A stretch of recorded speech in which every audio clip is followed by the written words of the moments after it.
कोल्हापुरी तडकामध्ये आज आपण बघणार आहोत मुळ्याचा पराठा। इथे 2 मुळे घेतलेले आहेत, स्वच्छ धुवून साल काढून खिसून घेतलेले आहेत।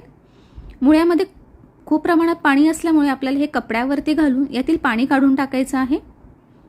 इथे किसलेला मुळा, आलं आणि मिरचीची पेस्ट घातलेली आहे, 2 चमचे बेसन आहे, ओवा, हळद, मिरची पावडर, धनेपूड, जिरेपूड आणि आमचूर पावडर।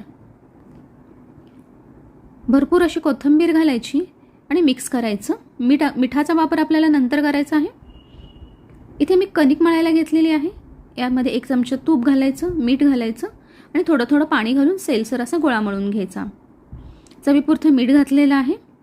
बेसन घातल्यामुळे आपल्या पराठ्याला बाइंडिंग चांगलं येतं, पराठे आपले फुटत नाहीत, म्हणून बेसनचा वापर याच्यामध्ये नक्की करा।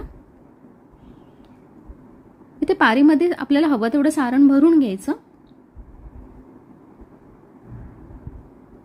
आणि पराठे आपण लाटून घ्यायचे। इथे मी तव्याला तूप लावलेलं आहे आणि दोन्ही बाजूने पराठे आपले खरपूस असे भाजून घ्यायचे आहेत। इथे दोन्ही बाजूला मी तूप लावलेलं आहे। तेल किंवा तूप तुम्ही काही लावू शकता।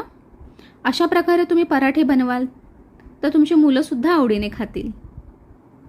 नक्की ट्राय करा।